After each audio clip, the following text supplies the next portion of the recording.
येते म्हणले मग आज सांगते राहणार म्हणलं या भया येत असला तर या म्हणलं सोडवाय तुम्हाला नाही तर बघा तुम्ही त्यातच म्हणलं गणित म्हणून आमचं चाललंय आता आवरायचं कपडे धुवायचे आता तिथे एक निवांत चालू करून मग नंतर टाके हे व्यवस्थित बनवून घ्यावं लागतं इतक्या गडबडीत काय नको टाकीतलं पाणी काढावं लागेल. गुड मॉर्निंग सगळ्यांना, शुभ सकाळ म्हणतात. काय चाललंय? सांड घालायचं काम चालू करायचंय आज म्हणून चाललंय डिस्कशन काय करायचं. आता भाजी तर शिजली छानपैकी, शेवयाची शेंग केली त्याच्या चालल्यात भाकरी. आता मला जायचंय धुणं धुवा पण म्हणले आता चहा प्यावं. आता काय धुणत नाही आहे तर काय करू, त्यात पाणी नाही घरी. आम्हाला 2-3 दिवस झालं सकाळची लाईट आहे फाटत जाते कवा. परवा दिवशी पाणी भरलेलं, पाणी नाही घरी. ते आता टाकीत तुला भाकरी आवडते का चपाती? दोन्ही आवडतं. आता पातळ भाजी केली ना तर कुठं चपात्या करायची.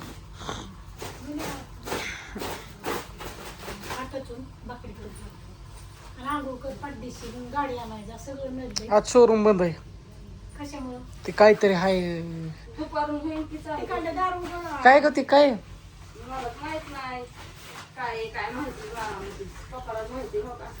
एवढं सांगायचं की दळून आणले उचला नाही तुझा तुला नाही दिवय तुला भाकरी करायच्या मस्त पैकी छान पैकी. आता बाजरीची भाकरी शेवग्याची शेंग छान पैकी केली. आम्हाला वांग शेंग प्रसिद्ध झाली या. कालची हुलग्याची कुण्या कमेंट टाकली का काय मला माहिती नाही बरं का. रेसमानी वाचली का नाही कुणा वाचल्या का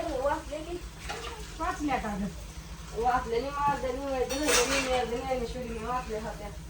काय कुणाला पसंत आहे नाही आम्हाला सांगत जा बाया. आमचं साधं गोळ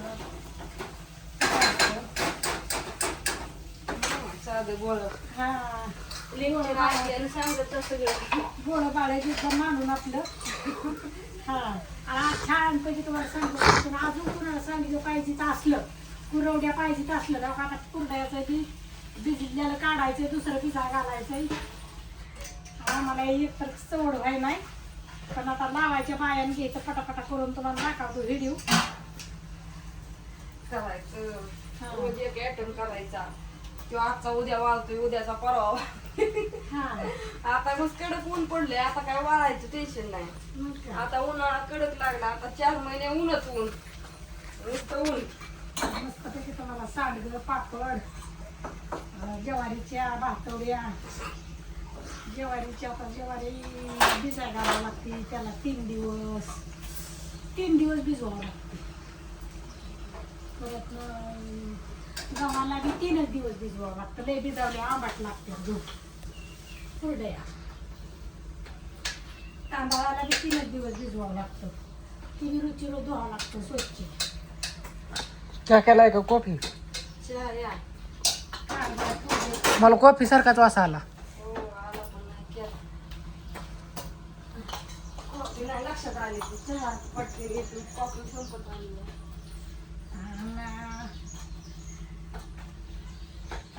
कुणाला पाहिजे असेल तर आता घेऊ घ्या सट्ट्या सांडग. आणि कुणाला कसं वाटतं ते आम्हाला सांगत जा.